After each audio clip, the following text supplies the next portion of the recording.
Doctor Sardara Singh ਜੌਲ ਦੀ ਪੁਸਤਕ ਰੰਗਾਂ ਦੀ ਗਾਗਰ ਦਾ ਅਗਲਾ ਲੇਖ ਹੈ ਯੂਨੀਵਰਸਿਟੀ ਅਤੇ ਸਰਕਾਰ। ਯੂਨੀਵਰਸਿਟੀ ਦੀ ਮਹੱਤਤਾ ਅਤੇ ਮਹਾਨਤਾ ਨੂੰ ਸਮਝਣਾ ਮੇਰੇ ਵਿਚਾਰ ਵਿੱਚ ਅੱਜ ਦੇ ਸਰਕਾਰੀ ਅਧਿਕਾਰੀਆਂ ਅਤੇ ਸਿਆਸੀ ਆਗੂਆਂ ਵਾਸਤੇ ਨਾਮੁਮਕਿਨ ਹੀ ਜਾਪਦਾ ਹੈ। ਸਾਰੇ ਸਿਸਟਮ ਵਿੱਚ ਯੂਨੀਵਰਸਿਟੀ ਦੀ ਖਾਸ ਥਾਂ ਹੁੰਦੀ ਹੈ। ਇਸ ਸਪੈਸ਼ਲ ਸਟੇਟਸ ਨੂੰ ਮਾਨਤਾ ਦੇਣ ਲਈ ਸਰਕਾਰ ਪ੍ਰੋਟੋਕੋਲ 'ਚ ਵਾਈਸ ਚਾਂਸਲਰ ਦੀ ਸਪੈਸ਼ਲ ਥਾਂ ਹੁੰਦੀ ਹੈ, ਜੋ ਆਮ ਪ੍ਰੋਟੋਕੋਲ ਦਾ ਹਿੱਸਾ ਨਹੀਂ ਹੁੰਦੀ।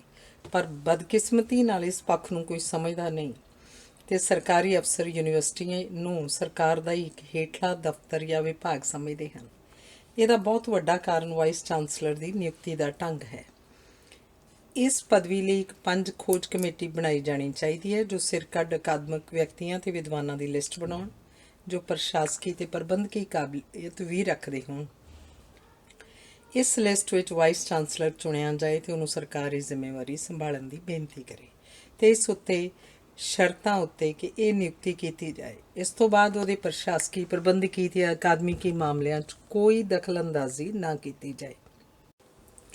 ਵਾਈਸ ਚਾਂਸਲਰ ਦੀ ਪੋਜੀਸ਼ਨ ਕਿਸੇ ਸੀਨੀਅਰ ਕੈਬਨਿਟ ਮਿਨਿਸਟਰ ਜਾਂ ਜਸਟਿਸ ਤੋਂ ਘੱਟ ਨਹੀਂ ਹੋਣੀ ਚਾਹੀਦੀ। ਯੂਨੀਵਰਸਿਟੀ ਇੱਕੋ ਸੰਸਥਾ ਹੈ ਜਿਸ ਵਿੱਚ ਸ਼ਹਿਰੀ ਅਫਸਰ, ਸਿਆਸੀ ਲੀਡਰ, ਜੱਜ ਘੜੇ ਜਾਂਦੇ ਹਨ, ਜੋ ਦੇਸ਼ ਦੀ ਵਾਗਡੋਰ ਸੰਭਾਲਦੇ ਹਨ। ਇਹ ਇੱਕ ਦਫ਼ਤਰ ਜਾਂ ਵਿਭਾਗ ਨਹੀਂ ਜੋ ਆਦਮੀ ਵਾਈਸ ਚਾਂਸਲਰ ਬਣਨ ਲਈ ਪਿੱਛੇ ਫਿਰਦਾ ਜਾਂ ਮੰਗ ਕਰਦਾ। ਮੇਰੇ ਵਿਚਾਰ ਵਿੱਚ ਉਹ ਸ਼ਖਸ ਵਾਈਸ ਚਾਂਸਲਰ ਬਣਨ ਦੇ ਉੱਕਾ ਕਾਬਲ ਨਹੀਂ, ਪਰ ਹੁੰਦਾ ਇਹ ਇੰਝ ਹੀ ਹੈ।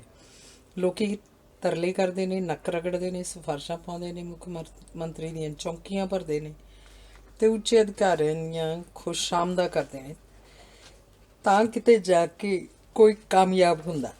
ਇਸ ਪਦਵੀ ਨੂੰ ਇੱਕ ਅਸਾਮੀ ਬਣਾ ਦਿੱਤਾ ਗਿਆ। ਇਸ ਅਸਾਮੀ ਨੂੰ ਹਾਸਲ ਕਰਨ ਲਈ ਲੋਕੀ ਉਨੇ ਹੀ ਪਾਪੜ ਵੇਲਦੇ ਨੇ ਜਿੰਨੇ ਕਿਸੇ ਕਲਰਕ ਦੀ ਅਸਾਮੀ ਲਈ। ਸਿਆਸੀ ਲੀਡਰ ਵੀ ਆਸਾਨ ਕਰਕੇ ਨਿਯੁਕਤੀ ਇੱਕ ਕਲਰਕ ਵਾਂਗ ਹੀ ਦਿੰਦੇ ਹਨ। ਵਾਈਸ ਚਾਂਸਲਰ ਕੀ ਹੋਇਆ ਜੇ ਉਹ ਮੁੱਖ ਮੰਤਰੀ ਦੇ ਕਮਰੇ 'ਚ ਦਾਖਲ ਹੋਵੇ ਅਤੇ ਮੁੱਖ ਮੰਤਰੀ ਕੁਰਸੀ ਛੱਡ ਕੇ ਖੜਾ ਨਾ ਹੋ ਜਾਏ। ਅੱਜ ਕੱਲ੍ਹ ਤਾਂ ਤਰਲਿਆਂ ਨਾਲ ਵੀ ਸੀ ਮੁੱਖ ਮੰਤਰੀ ਜਾਂ ਹੋਰ ਅਧਿਕਾਰੀਆਂ ਕੋਲੋਂ ਵਕਤ ਲੈਂਦੇ ਹਨ ਅਤੇ ਬਾਹਰ ਇੰਤਜ਼ਾਰ ਕਰਵਾਉਂਦੇ ਹਨ। ਪੰਜਾਬ ਯੂਨੀਵਰਸਿਟੀ ਦੇ ਵੀਸੀ ਡਾਕਟਰ ਜੋਸ਼ੀ ਨੂੰ ਸਰਦਾਰ ਕੈਰੋਂ ਨੇ ਇੱਕ ਵਾਰ ਆਪ ਸੱਦਿਆ ਸੀ। ਉਹਨਾਂ ਦੀਆਂ ਕੁਝ ਪੈਸੇ ਦੀਆਂ ਜ਼ਰੂਰਤਾਂ ਸਨ। ਕੈਬਨਿਟ ਦੀ ਮੀਟਿੰਗ ਹੋ ਰਹੀ ਸੀ। ਜਦ ਵੀਸੀ ਜੋਸ਼ੀ ਆਏ ਤਾਂ ਉਹ ਆਪ ਡਾਕਟਰ ਜੋਸ਼ੀ ਨੂੰ ਬਾਹਰ ਲੈਣ ਗਏ। ਕੈਬਨਿਟ ਉੱਠ ਕੇ ਖੜੀ ਹੋਈ। ਜੋਸ਼ੀ ਸਾਹਿਬ ਦੀ ਗੱਲ ਧਿਆਨ ਨਾਲ ਸੁਣੀ ਅਤੇ ਧੰਨਵਾਦ ਕਰਕੇ ਦਰਵਾਜ਼ੇ ਤੱਕ ਆਪ ਛੱਡਣ ਆਏ। ਦੂਜੇ ਦਿਨ ਹੀ ਜੋ ਉਹਨਾਂ ਮੰਗਿਆ ਸੀ ਪਾਸ ਕਰਕੇ ਹੁਕਮ ਦੇ ਦਿੱਤੇ, ਨਾਲੇ ਸਕੱਤਰੇਤ ਵਿੱਚ ਆਉਣ ਦਾ ਧੰਨਵਾਦ ਕੀਤਾ। ਇਹ ਵਟੱਪਣ ਸਰਦਾਰ ਕੈਰੋਂ ਦਾ ਸੀ। ਉਹ ਸਮਝਦੇ ਸਨ ਕਿ ਇੱਕ ਵਾਈਸ ਚਾਂਸਲਰ ਦੀ ਇੱਜ਼ਤ ਕਰਕੇ ਕਿਸੇ ਵਿੱਦਿਅਕ ਅਦਾਰੇ ਨੂੰ ਕਿਵੇਂ ਸਤਿਕਾਰਿਆ ਜਾ ਸਕਦਾ ਹੈ। ਅੱਜ ਦੀ ਹਾਲਤ ਕਿਸੇ ਤੋਂ ਗੁੱਝੀ ਨਹੀਂ। ਨਾ ਸਰਕਾਰ ਨੂੰ ਕਦਰ ਕਿ ਵੀਸੀ ਅਤੇ ਯੂਨੀਵਰਸਿਟੀ ਦੀ ਕੀ ਮਹਾਨਤਾ ਹੈ, ਅਤੇ ਨਾ ਹੀ ਬਹੁਤ ਸਾਰੇ ਵੀਸੀ ਸਾਹਿਬਾਨ ਸੁਚੇਤ ਹਨ ਕਿ ਉਹ ਕਿਸ ਪਦਵੀ 'ਤੇ ਬੈਠੇ ਹਨ ਅਤੇ ਉਹਨਾਂ ਨੂੰ ਕਿਸ ਸਵੈਮਾਨ ਨਾਲ ਯੂਨੀਵਰਸਿਟੀ ਦਾ ਮਾਣ ਅਤੇ ਰੁਤਬਾ ਉੱਚਾ ਰੱਖਣਾ ਚਾਹੀਦਾ ਹੈ। ਮੈਂ ਉਹ ਵੀਸੀ ਵੀ ਵੇਖੇ ਹਨ ਜਿਨ੍ਹਾਂ ਨੂੰ ਇੱਕ ਡਿਪਟੀ ਕਮਿਸ਼ਨਰ ਆਪਣੇ ਦਫ਼ਤਰ ਮੀਟਿੰਗ ਲਈ ਬੁਲਾ ਲੈਂਦਾ ਹੈ ਅਤੇ ਜੇ ਇਹਨਾਂ ਨੇ ਕੋਈ ਗੱਲ ਕਹਿਣੀ ਹੋਵੇ ਤਾਂ ਹੱਥ ਖੜਾ ਕਰਕੇ ਇਜਾਜ਼ਤ ਲੈਂਦੇ ਨੇ। ਕੀ ਬਣਦਾ ਹੈ ਯੂਨੀਵਰਸਿਟੀਆਂ ਦਾ ਇਹੋ ਜਿਹੇ ਵਾਈਸ ਚਾਂਸਲਰ ਦੀ ਟਰਮ ਵਿੱਚ, ਇਹਦਾ ਅੰਦਾਜ਼ਾ ਲਗਾਉਣਾ ਕੋਈ ਔਖਾ ਨਹੀਂ। ਦੂਸਰੀ ਮੁਸ਼ਕਿਲ ਇਹ ਹੈ ਕਿ ਯੂਨੀਵਰਸਿਟੀ ਦਾ ਬਜਟ ਸਿੱਖਿਆ ਵਿਭਾਗ ਦੇ ਰਾਹੀਂ ਆਉਂਦਾ ਹੈ। ਇਸ ਕਰਕੇ ਸਿੱਖਿਆ ਸਕੱਤਰ ਇਹ ਸਮਝਦਾ ਹੈ ਕਿ ਵਾਈਸ ਚਾਂਸਲਰ ਉਹਦੇ ਮਾਤਹਿਤ ਹੈ। ਇਹਨਾਂ ਕਾਰਨਾਂ ਕਰਕੇ ਮੈਂ ਮੰਨਦਾ ਕਿ ਸਿਵਾਏ ਇੱਕ ਸਿੱਖਿਆ ਸਕੱਤਰ ਸਰਦਾਰ ਮਨਮੋਹਨ ਸਿੰਘ ਦੇ ਮੇਰੀ ਕਿਸੇ ਸਿੱਖਿਆ ਸਕੱਤਰ ਨਾਲ ਬਣੀ ਨਹੀਂ। ਇੱਕ ਸਿੱਖਿਆ ਸਕੱਤਰ ਦੀ ਇਹ ਹਿੰਮਤ ਕਿ ਉਹਨੇ ਇੱਕ ਪ੍ਰੋਫੈਸਰ ਦੀ ਨਿਯੁਕਤੀ ਦੀ ਫਾਈਲ ਮੰਗ ਲਈ। ਮੈਂ ਆਪਣੀ ਪ੍ਰਾਈਵੇਟ ਸੈਕਟਰੀ ਰਾਹੀਂ ਜਵਾਬ ਦੇ ਦਿੱਤਾ ਕਿ ਫਾਈਲ ਨਹੀਂ ਦਿੱਤੀ ਜਾ ਸਕਦੀ ਅਤੇ ਸਕੱਤਰ ਦਾ ਇਹ ਫਾਈਲ ਮੰਗਣਾ ਹੀ ਜਾਇਜ਼ ਨਹੀਂ। ਸਿੱਖਿਆ ਮੰਤਰੀ ਉਸ ਵਕਤ ਮੈਥੋਂ ਕੁਝ ਖਿਜੇ ਹੋਏ ਸਨ ਅਤੇ ਸਕੱਤਰ ਦੇ ਨੇੜੇ ਸਨ। ਇੱਕ ਮੀਟਿੰਗ ਤੋਂ ਬਾਅਦ ਮੈਨੂੰ ਅਤੇ ਸਕੱਤਰ ਨੂੰ ਜੁਦਾ ਬਿਠਾ ਲਿਆ ਅਤੇ ਕਹਿਣ ਲੱਗੇ ਕਿ ਸਕੱਤਰ ਦੀ ਇਹ ਸ਼ਿਕਾਇਤ ਹੈ। ਮੈਨੂੰ ਕਾਫੀ ਗੁੱਸਾ ਆ ਗਿਆ। ਮੈਂ ਕਿਹਾ, ਜੇ ਇਹ ਸਕੱਤਰ ਆਪਣੀ ਔਕਾਤ ਨੂੰ ਨਾ ਪਛਾਣੇ ਤਾਂ ਮੇਰਾ ਕੀ ਕਸੂਰ? ਇਹ ਮੇਰਾ ਕੋਈ ਵੱਡਾ ਅਫਸਰ ਹੈ ਜੋ ਫਾਈਲ ਮੰਗਦਾ। ਇਹਦੀ ਹੈਸੀਅਤ ਵਾਈਸ ਚਾਂਸਲਰ ਦੇ ਮੁਕਾਬਲੇ ਕੀ ਹੈ? ਇਹਨੂੰ ਸ਼ਾਇਦ ਪਤਾ ਹੀ ਨਹੀਂ। ਇਹ ਗੁਸਤਾਖੀ ਅਗਰ ਇਹਨੇ ਫਿਰ ਕੀਤੀ ਤਾਂ ਮਾਮਲਾ ਮੁੱਖ ਮੰਤਰੀ ਕੋਲ ਜਾਏਗਾ। ਇਹਨੂੰ ਸਮਝਾ ਦਿਓ ਕਿ ਇੱਕ ਵੀਸੀ ਅਤੇ ਯੂਨੀਵਰਸਿਟੀ ਦੀ ਕੀ ਥਾਂ ਹੁੰਦੀ ਹੈ। ਉਹ ਸਿੱਖਿਆ ਸਕੱਤਰ ਕਹਿਣ ਲੱਗਾ ਕਿ ਪੈਸੇ ਅਸੀਂ ਦਿੰਦੇ ਹਾਂ, ਅਸੀਂ ਪੈਸੇ ਨਹੀਂ ਦਿਆਂਗੇ। ਮੈਂ ਸਿੱਖਿਆ ਮੰਤਰੀ ਨੂੰ ਬੇਨਤੀ ਕੀਤੀ ਕਿ ਮੈਨੂੰ ਅਫਸੋਸ ਹੈ ਕਿ ਇੰਨੇ ਕਮ ਅਕਲ ਲੋਕ ਵੀ IAS ਹੋ ਜਾਂਦੇ ਨੇ ਅਤੇ ਸਿੱਖਿਆ ਵਿਭਾਗ ਵਿੱਚ ਇਸ ਅਸਾਮੀ 'ਤੇ ਟਿਕੇ ਹੋਏ ਨੇ। ਇਹਨਾਂ ਨੂੰ ਇਹ ਵੀ ਇਲਮ ਨਹੀਂ ਕਿ ਪੈਸਾ ਨਾ ਇਹਨਾਂ ਦਾ ਨਾ ਮੇਰਾ, ਨਾ ਇਹ ਜਨਾਬ ਪੈਸਾ ਦਿੰਦੇ ਨੇ ਤੇ ਨਾ ਮੈਂ ਇਹਨਾਂ ਤੋਂ ਲੈਂਦਾ। ਇਹ ਤਾਂ ਸਰਕਾਰ ਦਾ ਪੈਸਾ ਹੈ। ਯੂਨੀਵਰਸਿਟੀ ਨੂੰ ਦੇਣ ਲਈ ਇਹ ਵਿਭਾਗ ਇੱਕ ਚੈਨਲ ਹੈ। ਜੇ ਪੈਸੇ ਕਰਕੇ ਵਾਈਸ ਚਾਂਸਲਰ ਤੋਂ ਜੁੱਤੀਆਂ ਹੀ ਚਟਾਉਣੀਆਂ ਬਣਦੀਆਂ ਹਨ ਤਾਂ ਮੰਤਰੀ ਜੀ ਕੋਈ ਕਲਰਕ ਬਾਬੂ ਇਸ ਕੁਰਸੀ ਤੇ ਬਹਾ ਦਿਓ। ਡਾਕਟਰ ਜੌਲ ਦੀ ਕੀ ਲੋੜ ਹੈ? ਮੇਰੀਆਂ ਖਰੀਆਂ ਕਰਾਰੀਆਂ ਸੁਣ ਕੇ ਮੰਤਰੀ ਜੀ ਘਬਰਾ ਗਏ ਤੇ ਉਹਨਾਂ ਉਸ ਸਿੱਖਿਆ ਸਕੱਤਰ ਨੂੰ ਬੋਲਣ ਤੋਂ ਰੋਕ ਦਿੱਤਾ। ਮੇਰੀ ਉਸ ਵਕਤ ਮੁੱਖ ਮੰਤਰੀ ਨਾਲ ਕਾਫੀ ਮੀਜਾ ਮਿਲਦੀ ਸੀ। ਮੈਨੂੰ ਇਹ ਸਿੱਖਿਆ ਸਕੱਤਰ ਕਹਿ ਕੇ ਬਦਲਵਾਉਣਾ ਪਿਆ। ਉਦੋਂ ਬਾਅਦ ਵਿੱਚ ਗਵਰਨਰ ਦਾ ਰਾਜ ਹੋ ਗਿਆ ਸੀ। ਇੱਕ ਸਿੱਖਿਆ ਸਕੱਤਰ ਨੇ ਉਸ ਵਕਤ ਗਵਰਨਰ ਦੇ ਐਡਵਾਈਜ਼ਰ ਸਰਦਾਰ ਧਨੋਆ ਕੋਲ ਸ਼ਿਕਾਇਤ ਕੀਤੀ ਕਿ ਬਾਕੀ ਵਾਈਸ ਚਾਂਸਲਰ ਤਾਂ ਮੇਰੀ ਗੱਲ ਮੰਨਦੇ ਨੇ, ਇਹ ਵਾਈਸ ਚਾਂਸਲਰ ਮੇਰੇ ਕਹੇ ਤੇ ਨਹੀਂ ਚੱਲਦਾ। ਜਦ ਧਨੋਆ ਸਾਹਿਬ ਨੇ ਮੈਨੂੰ ਕਿਹਾ ਤਾਂ ਮੈਂ ਉਹਨਾਂ ਨੂੰ ਕਿਹਾ ਕਿ ਤੁਸੀਂ ਤਾਂ ਇੱਕ ਸੁਲਝੇ ਹੋਏ ਤੇ ਸਿਆਣੇ ਪ੍ਰਸ਼ਾਸਕ ਹੋ, ਤੁਸੀਂ ਇਸ ਸਕੱਤਰ ਦੀ ਸ਼ਿਕਾਇਤ ਕਿਵੇਂ ਸੁਣ ਲਈ? ਤੁਹਾਨੂੰ ਵੀਸੀ ਦੇ ਮੁਕਾਬਲੇ ਇਹਦੀ ਪੋਜੀਸ਼ਨ ਦੱਸ ਦੇਣੀ ਚਾਹੀਦੀ ਸੀ। ਉਹਨੂੰ ਮੇਰੀਆਂ ਉਲੀਕੀਆਂ ਲੀਹਾਂ ਦੇ ਚੱਲਣਾ ਚਾਹੀਦਾ। ਮੈਂ ਯੂਨੀਵਰਸਿਟੀ ਦਾ ਜ਼ਿੰਮੇਵਾਰ ਹਾਂ, ਉਹ ਨਹੀਂ। ਜੇ ਬਾਕੀ ਦੇ ਵਾਈਸ ਚਾਂਸਲਰ ਉਹਦੇ ਕਹੇ ਤੇ ਚੱਲਦੇ ਨੇ ਤਾਂ ਮੈਂ ਕੀ ਕਹਿ ਸਕਦਾ? ਧਨੋਆ ਸਾਹਿਬ ਕਾਫੀ ਪਰਪੱਕ ਸ਼ਖਸੀਅਤ ਦੇ ਮਾਲਕ ਸਨ। ਮੇਰੀ ਗੱਲ ਸਮਝ ਗਏ ਤੇ ਉਸ ਸਕੱਤਰ ਨੂੰ ਸਮਝਾਇਆ। ਪਰ ਮੇਰੇ ਖਿਆਲ 'ਚ IAS ਦੀ ਆਕੜ ਬੜੀ ਅਜੀਬ ਹੁੰਦੀ ਹੈ। ਇੱਕ ਮੈਂਟਲ ਬਲੌਕ ਖੜਾ ਕਰ ਦਿੰਦੀ ਹੈ ਜਿਹਨੂੰ ਕੋਈ ਸਮਝਦਾਰ ਵਿਅਕਤੀ ਇੱਕ ਪਾਸੇ ਕਰ ਸਕਦਾ ਹੈ। ਇਹ ਸਿੱਖਿਆ ਸਕੱਤਰ ਇੱਕ ਸਿੰਡੀਕੇਟ ਦੀ ਮੀਟਿੰਗ 'ਚ ਕਹਿਣ ਲੱਗੀ ਕਿ ਵਾਈਸ ਚਾਂਸਲਰ ਸ਼ਾਇਦ ਨਹੀਂ ਚਾਹੁੰਦੇ ਕਿ ਮੈਂ ਮੀਟਿੰਗ 'ਚ ਆਵਾਂ। ਇਹ ਮੈਥੋਂ ਪੁੱਛ ਕੇ ਮੀਟਿੰਗ ਦੀ ਤਾਰੀਖ ਮੁਕਰਰ ਨਹੀਂ ਕਰਦੇ। ਮੈਂ ਹੈਰਾਨ ਹੋ ਗਿਆ ਕਿ ਇੱਕ ਸਕੱਤਰ ਇਸ ਪੱਧਰ ਤੱਕ ਆ ਸਕਦਾ ਹੈ। ਮੈਂ ਕਿਹਾ ਕਿ ਸਿੰਡੀਕੇਟ ਦੀ ਮੀਟਿੰਗ ਹਰ ਮਹੀਨੇ ਦੇ ਤੀਜੇ ਹਫ਼ਤੇ ਦੇ ਸ਼ਨੀਚਰਵਾਰ ਨੂੰ ਪੱਕੀ ਤਰ੍ਹਾਂ ਮੁਕਰਰ ਹੈ। ਜੇ ਨਾ ਕਰਨੀ ਹੋਵੇ ਤਾਂ ਇਤਲਾਹ ਦੇ ਦਿੱਤੀ ਜਾਂਦੀ ਹੈ, ਨਹੀਂ ਤਾਂ ਰੂਟੀਨ 'ਚ ਮੀਟਿੰਗ ਦਾ ਨੋਟਿਸ ਹਰ ਮਹੀਨੇ ਇਸੇ ਦਿਨ ਦਾ ਕੱਢ ਦਿੱਤਾ ਜਾਂਦਾ ਹੈ। ਇਸ ਵਿੱਚ ਕਿਸੇ ਮੈਂਬਰ ਤੋਂ ਪੁੱਛਣ ਦੀ ਲੋੜ ਨਹੀਂ। ਮੇਰੇ ਲਈ ਸਿੰਡੀਕੇਟ ਦੇ ਸਾਰੇ ਮੈਂਬਰ ਬਰਾਬਰ ਨੇ। ਇਹਨਾਂ ਵਿੱਚ ਐਡਵੋਕੇਟ ਜਨਰਲ ਵੀ ਹੈ, MLA ਵੀ ਹਨ, ਪ੍ਰਿੰਸੀਪਲ ਵੀ ਹਨ, ਡਾਇਰੈਕਟਰ ਸਿੱਖਿਆ ਵਿਭਾਗ ਵੀ ਹੈ। ਜੇ ਤੁਹਾਤੋਂ ਪੁੱਛ ਕੇ ਤਾਰੀਖ ਮਿੱਥਾਂ ਤਾਂ ਇਹਨਾਂ ਤੋਂ ਕਿਉਂ ਨਾ ਪੁੱਛਾਂ?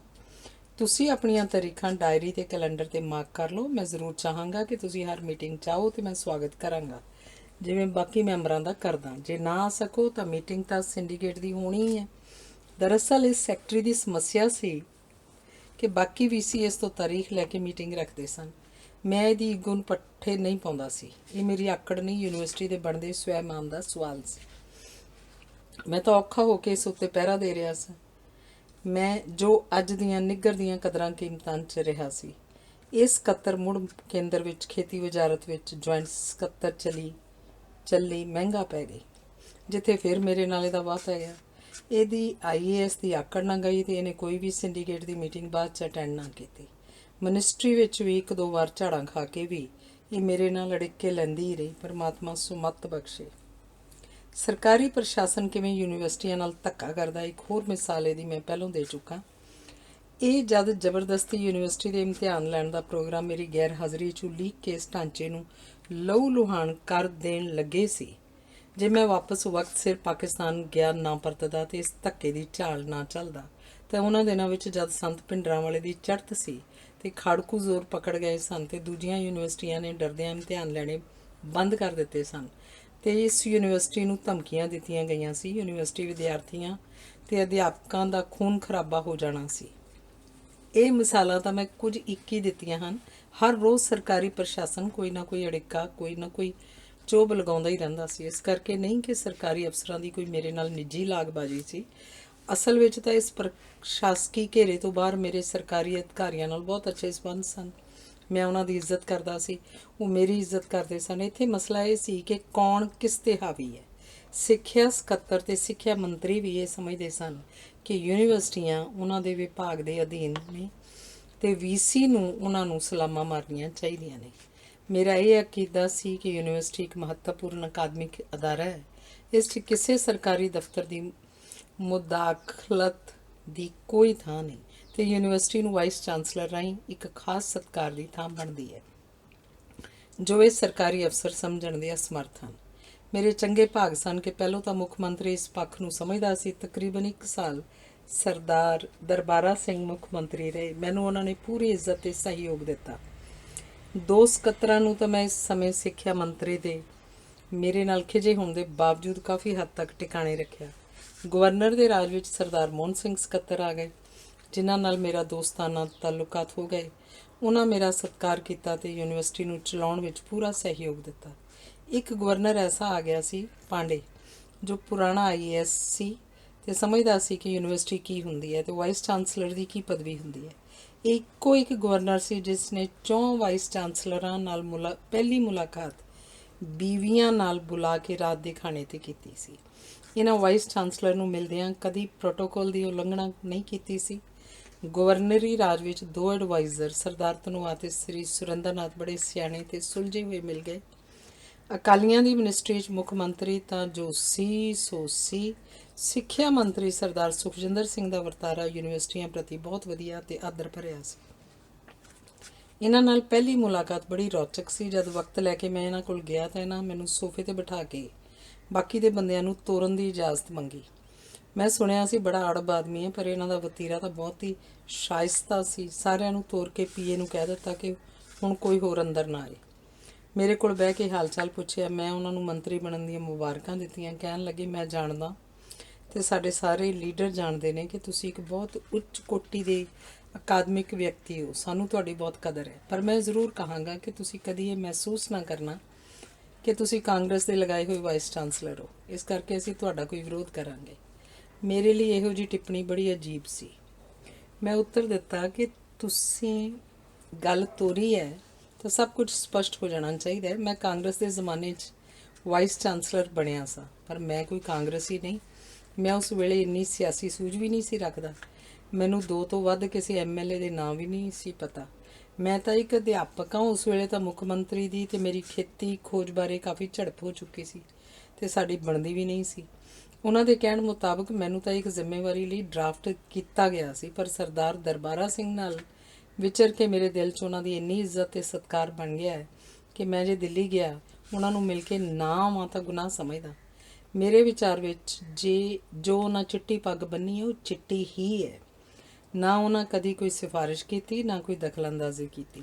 ਜਿੱਥੇ ਲੋੜ ਪਈ ਮੈਨੂੰ ਸਹਿਯੋਗ ਤੇ ਥਾਪੜਾ ਦਿੱਤਾ। ਨਾ ਉਸ ਆਦਮੀ 'ਚ ਕੋਈ ਭ੍ਰਿਸ਼ਟਾਚਾਰ ਹੈ, ਨਾ ਕੋਈ ਆਚਰਨ 'ਚ ਕਮੀ ਹੈ। ਮੈਂ ਦਿਲੋਂ ਇੱਜ਼ਤ ਕਰਦਾ ਉਹਨਾਂ ਦੀ ਇੱਕ ਇਨਸਾਨ ਦੇ ਨਾਤੇ। ਮੂੰਹ ਫੱਟ ਜ਼ਰੂਰ ਨੇ, ਪਰ ਉਨਾ ਹੀ ਦਿਲ ਸਾਫ਼ ਤੇ ਹੱਸਾਸ ਹੈ।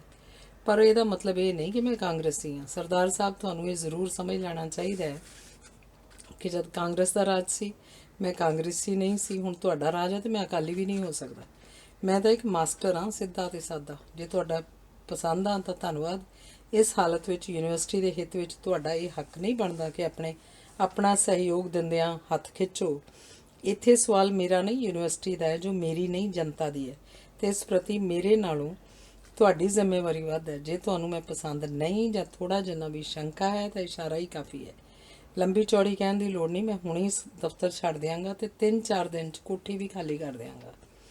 ਮੈਨੂੰ ਰੋਕ ਕੇ ਕਹਿਣ ਲੱਗੇ, ਬਸ ਮੈਂ ਕਿਤੇ ਹੋਵਾਂ, ਤੁਹਾਨੂੰ ਮੇਰੀ ਲੋੜ ਹੋਵੇ ਮੈਨੂੰ 15 ਮਿੰਟ ਅੱਧੇ ਘੰਟੇ ਦੀ ਮੋਹਲਤ ਦਿਓ ਤੇ ਜਿੰਨਾ ਵਕਤ ਕਾਰ 'ਤੇ ਆਉਣ ਨੂੰ ਲੱਗੇ ਉਨਾ ਦਿਓ। ਮੈਂ ਤੁਹਾਡੇ ਕੋਲ ਪਹੁੰਚ ਜਾਵਾਂਗਾ। ਇਸ ਤੋਂ ਵੱਧ ਮੈਂ ਕੀ ਕਹਿ ਸਕਦਾ। ਜਿੱਥੇ ਚਾਹੋ, ਜਦ ਚਾਹੋ ਤੁਸੀਂ ਮੇਰੇ ਪਾਸ ਸਿੱਧੇ ਆਓ। ਕੋਈ ਨਹੀਂ ਰੋਕੇਗਾ। ਕੋਈ ਵਕਤ ਲੈਣ ਦੀ ਜ਼ਰੂਰਤ ਨਹੀਂ। ਇਹ ਇਨਸਾਨ ਆਪਣੇ ਵਚਨਾਂ 'ਤੇ ਪੂਰਾ ਉਤਰਿਆ ਤੇ ਇਸ ਦੇ ਹੁੰਦਿਆਂ ਯੂਨੀਵਰਸਿਟੀ ਦੇ ਕਿਸੇ ਕੰਮ ਜਾਂ ਪ੍ਰੋਗਰਾਮ 'ਚ ਕੋਈ ਰੁਕਾਵਟ ਨਹੀਂ ਆਈ। ਇਹੋ ਜਿਹਾ ਸ਼ਾਇਸਤਾ ਤੇ ਸੁਲਝਿਆ ਹੋਇਆ ਵਤੀਰਾ ਇੱਕ ਹੋਰ ਇਨਸਾਨ ਨੇ ਵੀ ਕੀਤਾ। ਜਦ ਅਕਾਲੀਆਂ ਦੀ ਸਰਕਾਰ ਆਈ ਤਾਂ ਮੈਂ ਮਹਾਰਾਜਾ ਪਟਿਆਲਾ ਕੈਪਟਨ ਅਮਰਿੰਦਰ ਸਿੰਘ ਨੂੰ ਮੁਬਾਰਕਬਾਦ ਦੇਣਾ ਚਾਹੁੰਦਾ ਸਾਂ। ਇਹ ਮੇਰੇ ਪੁਰਾਣੇ ਵਾਕਫ ਸੀ।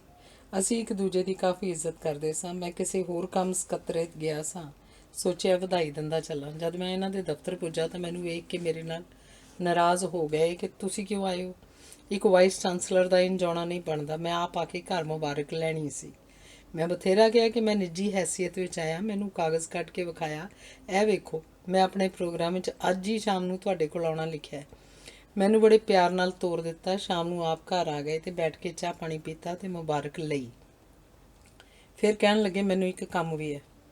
ਮੇਰੇ ਪੁੱਛਣ 'ਤੇ ਦੱਸਿਆ ਕਿ ਪੰਜਾਬ ਦੇ ਝੋਨੇ ਤੇ ਕਣਕ ਦੀ ਬੜੀ ਬੁਰੀ ਹਾਲਤ ਹੈ। ਸਰਕਾਰ ਇੱਕ ਕਮੇਟੀ ਬਣਾਉਣਾ ਚਾਹੁੰਦੀ ਹੈ। ਸਾਡੀ ਇਹ ਦਰਖਾਸਤ ਹੈ ਕਿ ਤੁਸੀਂ ਇਹਦੇ ਚੇਅਰਮੈਨ ਬਣੋ ਤੇ ਸਾਨੂੰ ਰਿਪੋਰਟ ਦਿਓ ਕਿ ਕੀ ਕਰਨਾ ਚਾਹੀਦਾ ਹੈ। ਬਾਕੀ ਦੇ ਮੈਂਬਰ ਵੀ ਤੁਹਾਡੇ ਉੱਤੇ ਛੱਡੇ, ਜਿਨ੍ਹਾਂ ਨੂੰ ਕਹੋਗੇ ਸਰਕਾਰ ਨੋਟੀਫਿਕੇਸ਼ਨ ਕਰ ਦੇਵੇਗੀ। ਮੈਂ ਕਿਹਾ ਕਿ ਪੰਜਾਬ ਐਗਰੀਕਲਚਰ ਯੂਨੀਵਰਸਿਟੀ ਮਾਹਿਰਾਂ ਨਾਲ ਭਰੀ ਪਈ ਹੈ। ਮੈਂ ਤਾਂ ਪੰਜਾਬੀ ਯੂਨੀਵਰਸਿਟੀ ਦਾ ਵਾਈਸ ਚਾਂਸਲਰ ਹਾਂ। ਕਹਿਣ ਲੱਗੇ, ਮੈਨੂੰ ਪਤਾ ਹੈ, ਤੁਸੀਂ ਹਾਂ ਕਰ ਦਿਓ। ਇਸ ਪਿਆਰ ਦੀ ਪੇਸ਼ਕਸ਼ ਨੂੰ ਨਾ ਕਿਵੇਂ ਕੀਤੀ ਜਾ ਸਕਦੀ ਸੀ। ਮੇਰੇ ਹਾਂ ਕਹਿਣ 'ਤੇ ਉਹਨਾਂ ਉਸੇ ਸ਼ਾਮ ਇੱਕ ਪਬਲਿਕ ਜਲਸੇ 'ਚ ਜੌਹਲ ਕਮੇਟੀ ਦਾ ਐਲਾਨ ਕਰ ਦਿੱਤਾ। ਇਸ ਕਮੇਟੀ ਦੀ ਡਾਇਵਰਸੀਫਿਕੇਸ਼ਨ ਦੀ ਰਿਪੋਰਟ ਬਾਅਦ ਵਿੱਚ ਹਰ ਪੱਧਰ 'ਤੇ ਬਹੁਤ ਚਰਚਿਤ ਹੋਈ। ਮੈਂ ਸਮਝਦਾ ਹਰ ਸਮੇਂ ਕੋਈ ਨਾ ਕੋਈ ਮਸੀਹਾ ਇਨਸਾਨ ਨੂੰ ਮਿਲ ਹੀ ਜਾਂਦਾ ਹੈ। ਨੀਅਤ ਸਾਫ਼ ਹੋਣੀ ਚਾਹੀਦੀ ਹੈ। ਮੇਰੇ ਵਿਚਾਰ ਵਿੱਚ ਸਾਡੇ ਸਿਆਸੀ ਲੀਡਰਾਂ ਅਤੇ ਸਰਕਾਰੀ ਪ੍ਰਸ਼ਾਸਨ ਨੂੰ ਯੂਨੀਵਰਸਿਟੀ ਪ੍ਰਤੀ ਆਪਣੀ ਪਹੁੰਚ ਦੇ ਵਤੀਰੇ 'ਚ ਕਾਫੀ ਸੁਧਾਰ ਤੇ ਤਬਦੀਲੀ ਦੀ ਲੋੜ ਹੈ। ਇਸ ਯੂਨੀਵਰਸਿਟੀ ਦੇ ਸੰਦਰਭ ਵਿੱਚ ਹੀ ਮੈਂ ਇਹ ਨਹੀਂ ਕਹਿ ਰਿਹਾ। ਮੈਂ ਜੋ ਕੁਝ ਵੀ ਦੇਖ ਰਿਹਾ, ਇਹ ਤਬਦੀਲੀ ਹਰ ਸਰਕਾਰ ਦੀ ਹਰੇਕ ਯੂਨੀਵਰਸਿਟੀ ਦੇ ਸਬੰਧਾਂ ਬਾਰੇ ਲੋੜੀਂਦੀ ਹੈ। ਯੂਨੀਵਰਸਿਟੀਆਂ ਉੱਚ ਪੱਧਰ ਦੇ ਵਿੱਦਿਅਕ ਅਦਾਰੇ ਹਨ ਜੋ ਦੇਸ਼ ਦੇ ਸ਼ਹਿਰੀਆਂ ਦੀਆਂ ਕਦਰਾਂ ਕੀਮਤਾਂ ਦੇ ਘੜਨ ਵਾਲੇ ਅਤੇ ਦੇਸ਼ ਦੀ ਸਮਾਜਿਕ, ਆਰਥਿਕ, ਸਿਆਸੀ ਅਤੇ ਮਾਨਸਿਕ ਦਸ਼ਾ ਦਾ ਚਿਹਰਾ ਮੋਹਰਾ ਹੁੰਦੇ ਹਨ। ਇਹਨਾਂ ਨੂੰ ਇੱਕ ਸਰਕਾਰੀ ਘਟੀਆ ਦਰਜੇ ਦਾ ਵਿਭਾਗ ਸਮਝਣਾ ਅਤੇ ਵਾਈਸ ਚਾਂਸਲਰ ਦੀ ਪਦਵੀ ਨੂੰ ਅਸਾਮੀ ਸਮਝ ਲੈਣਾ ਸਰਕਾਰ ਅਤੇ ਪ੍ਰਸ਼ਾਸਨ ਦਾ ਦੇਸ਼ ਨਾਲ ਇਹ ਧਰੋਹ ਹੈ। ਮਿਸਾਲ ਵਜੋਂ ਕਿਸੇ ਵਾਈਸ ਚਾਂਸਲਰ ਨੂੰ ਇਸ ਪਦਵੀ ਤੋਂ ਲਾਉਣ ਦੀ ਕੋਸ਼ਿਸ਼ ਕਰਨੀ ਇਸ ਕਰਕੇ ਕਿ ਇਹ ਪਹਿਲੀ ਸਰਕਾਰ ਦਾ ਲਾਇਆ ਹੋਇਆ ਹੈ, ਇੱਕ ਕਮ ਜ਼ਰਫੀ ਅਤੇ ਘਟੀਆ ਸੋਚਣੀ ਦੀ ਨਿਸ਼ਾਨੀ ਹੈ। ਮੈਥੋਂ ਪਹਿਲਾਂ ਵਾਲੇ ਵਾਈਸ ਚਾਂਸਲਰ ਨਾਲ ਉਸ ਵਕਤ ਦੀ ਕਾਂਗਰਸ ਸਰਕਾਰ ਨੇ ਇਹ ਸਲੂਕ ਕੀਤਾ। ਉਹ ਅਦਾਲਤ ਵਿੱਚੋਂ ਆਪਣੀ ਬਹਾਲੀ ਦਾ ਹੁਕਮ ਲਿਆ, ਆਪਣੀ ਟਰਮ ਦੇ ਰਹਿੰਦੇ ਮਹੀਨੇ ਲਾ ਕੇ ਗਿਆ। ਸਰਕਾਰ ਦਾ ਕਿਸੇ ਵਾਈਸ ਚਾਂਸਲਰ ਨੂੰ ਕਚਹਿਰੀਆਂ 'ਚ ਜਾਣ 'ਤੇ ਮਜਬੂਰ ਕਰਨਾ ਇੱਕ ਉੱਚ ਵਿੱਦਿਅਕ ਅਦਾਰੇ ਦੀ ਬੇਅਦਬੀ ਹੈ। ਜੇ ਵਾਈਸ ਚਾਂਸਲਰ ਗਲਤ ਹੈ ਤਾਂ ਸਰਕਾਰ ਕਾਨੂੰਨ ਤੱਕ ਪਹੁੰਚ ਕਰੇ। ਬਿਨਾਂ ਕਿਸੇ ਇਲਜ਼ਾਮ ਤੋਂ ਸਿਆਸੀ ਆਧਾਰ 'ਤੇ ਖੱਜਲ ਖੁਆਰੀ ਕਰਨਾ ਇੱਕ ਗੁਨਾਹ ਹੈ ਅਤੇ ਸਮਾਜ ਨਾਲ ਬੇਇਨਸਾਫੀ ਹੈ।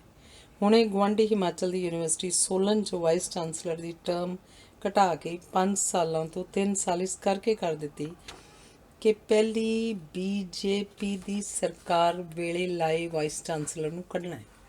ਇਸ ਵਾਈਸ ਚਾਂਸਲਰ ਦੇ ਬਰਖਲਾਫ ਕੁਝ ਵੀ ਨਹੀਂ, ਇਮਾਨਦਾਰ ਵੀ ਹੈ, ਆਪਣੇ ਕੰਮ 'ਚ ਨਿਪੁੰਨ ਵੀ, ਕੋਈ ਇਲਜ਼ਾਮ ਨਹੀਂ। ਕੀ ਕਰੇ ਜਦ ਵਾਈਸ ਚਾਂਸਲਰ ਲੱਗਾ? ਜੇਕਰ ਉਦੋਂ ਬੀਜੇਪੀ ਦੀ ਸਰਕਾਰ ਸੀ, ਵਿਦਿਆਰਥੀਆਂ ਨੂੰ ਉਕਸਾ, ਅਧਿਆਪਕਾਂ ਨੂੰ ਤਿੱਖਣੇ ਦੇ, ਜ਼ਿਲ੍ਹਾ ਪ੍ਰਸ਼ਾਸਨ ਰਾਹੀਂ ਕੋਝੀਆਂ ਚਾਲਾਂ ਚੱਲ ਇਸ ਯੂਨੀਵਰਸਿਟੀ ਦਾ ਕਾਂਗਰਸ ਸਰਕਾਰ ਸੱਤਿਆਨਾਸ਼ ਕਰੀ ਜਾ ਰਹੀ ਹੈ। ਵਾਈਸ ਚਾਂਸਲਰ ਨੇ ਅਦਾਲਤ ਤੱਕ ਰਸਾਈ ਕੀਤੀ। ਥੋੜ੍ਹੇ ਦਿਨਾਂ ਬਾਅਦ ਇਸ ਦੁੱਖੋਂ ਇਹ ਵਾਈਸ ਚਾਂਸਲਰ ਅਦਾਲਤੀ ਫੈਸਲਾ ਹੋਣ ਤੋਂ ਕੁਝ ਦਿਨ ਪਹਿਲਾਂ ਦਿਲ ਦੇ ਦੌਰੇ ਨਾਲ ਅਕਾਲ ਚਲਾਣਾ ਕਰ ਗਿਆ। ਕੀ ਕੰਮ ਹੋ ਸਕਦਾ ਇਹੋ ਜਿਹੀ ਯੂਨੀਵਰਸਿਟੀ 'ਚ? ਕੀ ਕਦਰਾਂ ਕੀਮਤਾਂ ਬਣਾਈਆਂ ਜਾ ਸਕਦੀਆਂ ਹਨ? ਕੀ ਪਿਰਤਾਂ ਪੈਣਗੀਆਂ ਇਹਨਾਂ ਹਾਲਤਾਂ ਵਿੱਚ? ਬਦਕਿਸਮਤੀ ਇਹ ਹੈ ਕਿ ਮੈਨੇਜਮੈਂਟ ਬੋਰਡ ਵੀ ਕੋਈ ਡਟ ਕੇ ਸਟੈਂਡ ਨਹੀਂ ਲੈ ਸਕਦਾ, ਕਿਉਂਕਿ ਉਸ ਵਿੱਚ ਸਰਕਾਰੀ ਪ੍ਰਸ਼ਾਸਨ ਭਾਰੀ ਹੈ ਅਤੇ ਦੂਜੇ ਮੈਂਬਰ ਸਵਾਰਥ ਦੇ ਡੰਗੇ ਹੋਏ ਹਨ। ਹਿਮਾਚਲ ਯੂਨੀਵਰਸਿਟੀ ਦਾ ਹਾਲ ਵੀ ਇਹੋ ਰਿਹਾ। ਫੈਸਲੇ ਕਚਹਿਰੀਆਂ 'ਚ ਹੁੰਦੇ ਹਨ। ਆਖਿਰ ਕਿਉਂ? ਕੀ ਕਦੀ ਉਮੀਦ ਕੀਤੀ ਜਾ ਸਕਦੀ ਹੈ ਕਿ ਸਿਆਸੀ ਨੇਤਾ ਅਤੇ ਸਰਕਾਰੀ ਪ੍ਰਸ਼ਾਸਨ ਆਪਣੀ ਪੱਧਰ ਨੂੰ ਪਛਾਣੇਗਾ? ਕੀ ਕਦੀ ਕੋਈ ਸੋਚੇਗਾ ਕਿ ਇਹਨਾਂ ਵਿੱਦਿਅਕ ਮੰਦਰਾਂ ਦੀ ਪਵਿੱਤਰਤਾ ਸਮਾਜ ਦੇ ਮਾਨਸਿਕ ਪੱਧਰ ਨੂੰ ਉੱਚਾ ਰੱਖਣ ਲਈ ਜ਼ਰੂਰੀ ਹੈ? ਧੰਨਵਾਦ।